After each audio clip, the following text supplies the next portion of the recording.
Picture yourself standing on Mars right now. The sun is rising over Olympus Mons, the largest volcano in the solar system, and you're watching the sky turn from black to a dusty butterscotch pink. You're inside your habitat, of course, behind thick walls and triple sealed doors. You've got your water recycler humming in the corner, your little hydroponic garden growing under LED lights, and a whole shelf of freeze-dried meals that'll last you months. It looks like you've made it. It looks like humanity has finally done it. We've colonized another planet. But here's what nobody's telling you in those glossy mission renderings and optimistic press releases. You're not living on Mars, you're surviving on Mars. And there's a difference so profound, so rooted in the basic laws of physics, that I'm not sure most people understand what they're actually proposing when they talk about Mars colonies. Let me be clear about something right from the start. I'm not against exploration. I'm not some pessimist who thinks we should never leave Earth. But I am a physicist, and physics doesn't care about your dreams or your funding or your beautiful computer-generated images of domed cities.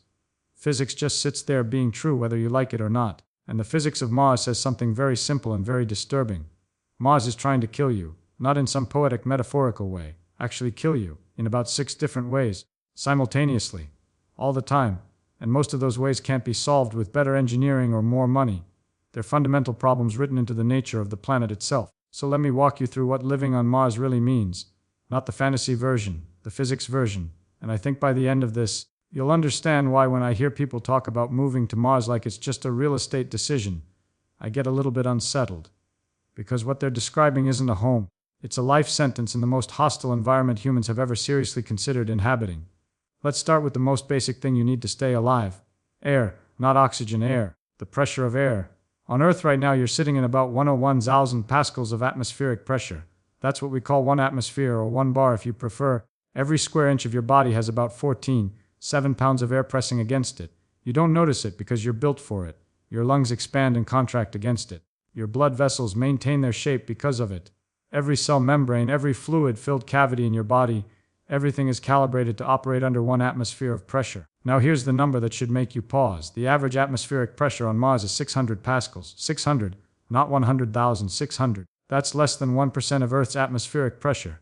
To experience equivalent pressure here on Earth, you'd need to go up to about 35 kilometers above sea level.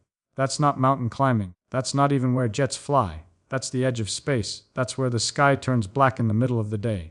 And here's where it gets worse. There's a number in aerospace medicine called the Armstrong limit. It's named after Harry Armstrong, a flight surgeon who figured out in the 1940s that there's a specific altitude, a specific pressure below which water boils at body temperature. On Earth that limit is at about 19 kilometers altitude, where the pressure drops to around 6,300 pascals. At that pressure, the water in your tissues, in your saliva, in your lungs starts to boil, not because it's hot, because the pressure is so low that water can't stay liquid at 37 degrees Celsius anymore. The average pressure on Mars, remember, is 600 pascals. That's 10 times lower than the Armstrong limit. So if you stepped outside your habitat without a pressure suit, here's what would happen. Within seconds, the water in your mouth and nose would start to boil. Your lungs would try to exhale against the pressure differential and would probably rupture. Your blood wouldn't boil immediately. That's a myth, because your circulatory system is a closed pressure vessel. But the gases dissolved in your blood, oxygen, nitrogen, carbon dioxide, would come out of solution and form bubbles. We call this ebulism. You'd swell up. Not grotesquely, not like a balloon in a cartoon, but noticeably. Your skin would puff up as water vapor formed in your tissues. You'd lose consciousness in about 15 seconds. You'd be dead in less than 2 minutes. And not from lack of oxygen, from the pressure, or rather from the lack of it. Now you might say, well, that's why we build habitats, that's why we have pressure suits, and you'd be right. But here's what you need to understand. A habitat on Mars isn't a building, it's a pressure vessel, it's a submarine. And submarines have a nasty property, they want to fail. Imagine you have a habitat on Mars that maintains 1 atmosphere of pressure inside. The pressure outside is essentially 0, relatively speaking. That means every square meter of your habitat wall has about 100,000 newtons of force pushing outward on it. That's the weight of about 10 cars pressing against every square meter of wall, trying to burst it open, all the time, every day, forever. Any crack, any seal failure, any micrometeorite puncture, and you've got explosive decompression. And here's the thing about being on Mars. You can't just open a window and let fresh air in while you patch the leak. There is no fresh air. The atmosphere is 95% carbon dioxide. You can't breathe it at all. Even if the pressure were right, which it isn't, you'd suffocate in minutes. So every single component of your habitat has to work perfectly continuously, indefinitely. Your air recyclers, your pressure pumps, your CO2 scrubbers, your water recyclers, your power systems that run all of those things. If any one of them fails for more than a few hours, you die. Not might die, will die. And unlike Earth, where you can call for help and expect rescue in hours or days, Mars is 7 months away. Minimum. There is no rescue. There is no backup. You fix it or you die. Let me give you a sense of scale here. The International Space Station, which orbits just 400 kilometers above Earth, requires constant resupply missions. Spare parts, fresh food, water, air filters, everything. Even with all of Earth's resources just a few hundred kilometers away, we can't make the ISS self-sufficient. Now imagine that same fragile system, but it's 25 million kilometers away at closest approach, and there's no possibility of a quick resupply mission. Do you see the problem? But let's say you've solved the pressure problem. You've got a perfect habitat, perfect seals, perfect redundancy. You're keeping one atmosphere inside. Great. Now let's talk about what's trying to kill you from the outside: radiation. Earth has something Mars doesn't: a magnetic field. Our planet's iron core spins and creates a massive magnetic field that extends thousands of kilometers into space. That field deflects most of the charged particles streaming out from the sun, the solar wind, and it also deflects galactic cosmic rays, high-energy particles from distant supernova. Then we've got our atmosphere, which absorbs and scatters what gets through. And on top of that, we've got the ozone layer, which absorbs most of the ultraviolet radiation. Between all of these, Earth blocks about 99% of the radiation that would otherwise hit the surface. Mars has none of this. Its magnetic field died billions of years ago when its core cooled. Its atmosphere is 1% the thickness of Earth's. There is no ozone layer, so when cosmic rays and solar particles arrive at Mars, they just flow straight through to the surface. The radiation dose on the Martian surface is about 67 millisieverts per day. That's about 250 millisieverts per year. Now let me put that in perspective. The average American receives about 2 millisieverts per year from all sources combined: natural background radiation, medical X-rays, everything. An astronaut on the International Space Station, which is still partially protected by Earth's magnetic field, receives about 150 millisieverts per year. The dose on Mars is about 40 times higher than on Earth and significantly higher than on the ISS. The current career limit for NASA astronauts is 1,000 millisieverts, the level at which radiation exposure increases your lifetime cancer risk by about 5%. At Martian surface radiation levels, you'd hit that limit in 4 years. And here's the really nasty part: you can't shield against cosmic rays with reasonable amounts of material. To reduce cosmic ray exposure significantly, you'd need meters of rock or regolith above you, not centimeters. Meters. That means either building your entire habitat underground or piling enormous amounts of Martian dirt on top of it. And dirt on Mars isn't just dirt, it's toxic. Martian regolith: the soil contains about 0.5% perchlorate salts by weight. Perchlorates are chlorine compounds that interfere with thyroid function in humans. They're toxic. Not acutely toxic, you won't drop dead if you touch them, but chronically toxic. Long-term exposure causes thyroid problems, developmental issues, and a whole cascade of other health problems.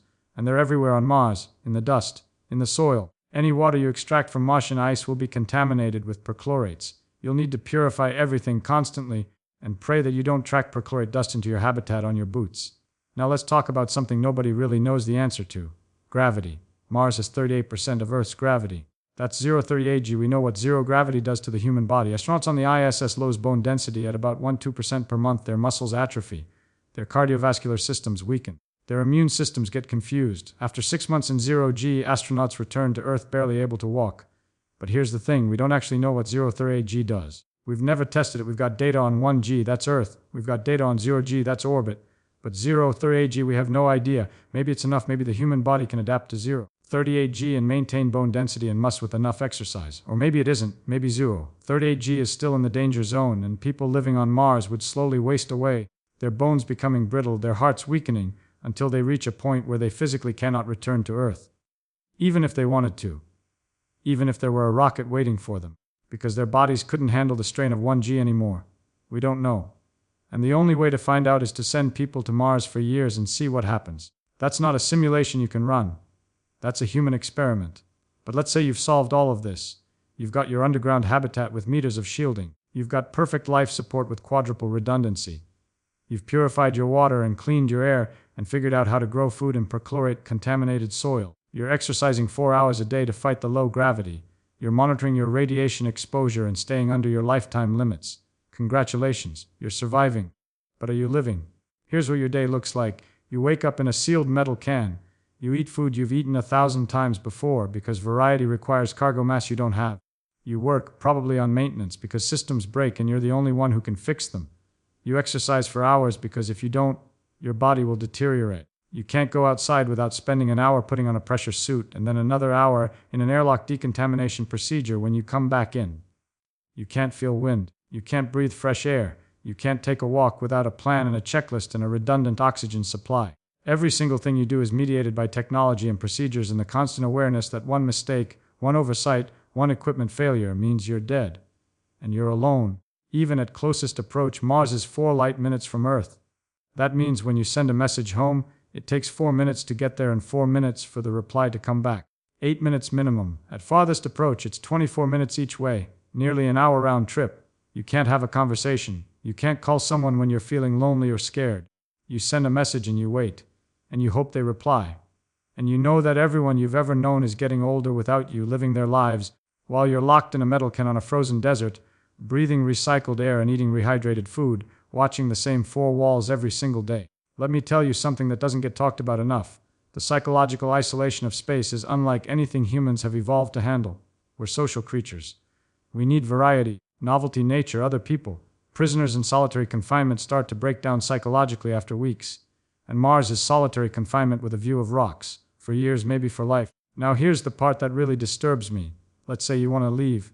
Let's say after 2 years on Mars, you've had enough. You want to come home.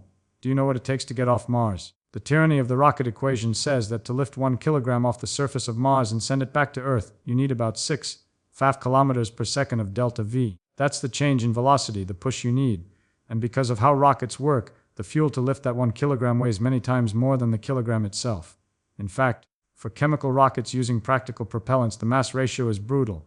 You need about 12 kilograms of rocket and fuel for every kilogram of payload you want to send back. That's if you've already got the fuel on Mars. If you're bringing the fuel with from Earth, the numbers get even worse. So the return rocket, the vehicle you'd use to leave Mars and come home, has to be enormous. And you either have to bring it with you fully fueled, which means the outbound mission has to be even more enormous, or you have to manufacture fuel on Mars. The current plan, such as it exists, involves making methane and oxygen rocket fuel from Martian CO2 and water ice using the Sabatier process. That sounds great until you realize you need a chemical plant, power systems, mining equipment, and months to years of operation to produce enough fuel. And all of that equipment has to work perfectly on the first try, because if the fuel plant breaks down, you're stuck permanently. There's no OA on Mars, there's no tow truck if your return rocket doesn't work, if your fuel plant fails, if any one of 1,000 things goes wrong, you don't get to leave. Ever. You live out the rest of your life in that habitat, eating freeze-dried food, breathing recycled air until something breaks that you can't fix, and then you die. And your body will freeze dry in the Martian air, a monument to optimism and engineering hubris. So here's what I want you to understand. Mars is not a place you can just go live. It's not a backup planet. It's not Earth 2. It's a hostile, radiation-soaked desert with no air, toxic soil, and gravity that might cripple you. Every single second you spend there, you're inside a machine that's keeping you alive, and if that machine fails, you die. Quickly. Can humans go to Mars? Absolutely. Can we set up a research base? Probably. Can we conduct science there? Definitely. Should we? Maybe. It might be worth it for the knowledge. But should we call that living? Should we send people there permanently? Should we talk about Mars colonies like they're inevitable or desirable? I don't think so. Not until we're honest about what we're asking people to do. Because what we're asking is this: leave Earth. Leave breathable air and blue skies and rain and trees and every other human who isn't on that mission. Go to a frozen wasteland where the atmosphere wants to boil your blood and the radiation wants to shred your DNA. Live in a can. Eat rehydrated food. Breathe recycled air. Fix machines for years. Risk death every single day. And maybe if you're lucky, if everything works perfectly, if nothing breaks, you'll get to come home. That's not colonization, that's exile. Feynman once said something that stuck with me. He said the most important thing in science is not to fool yourself. And you are the easiest person to fool. I think we're fooling ourselves about Mars. We're letting our dreams run ahead of the physics, and the physics is clear. Mars is not habitable, not naturally, not without technology that has to work flawlessly for years or decades or centuries. And technology fails, it always fails eventually. So when I hear people talk enthusiastically about moving to Mars, about setting up cities and having children there and building a new civilization, I think about the Armstrong limit. I think about the 250 millisieverts of radiation per year. I think about the perchlorate dust and the low gravity and the isolation and the rocket equation. And I think about what happens when something breaks. Because something always breaks. Earth is the only planet in this solar system where you can walk outside and breathe. The only one where water exists naturally as a liquid. The only one with a magnetic field and an ozone layer and a biosphere that produces oxygen and food and cleans the water and regulates the climate. The only one where if your technology fails, you don't immediately die. We don't have a backup planet. We have one planet, this one.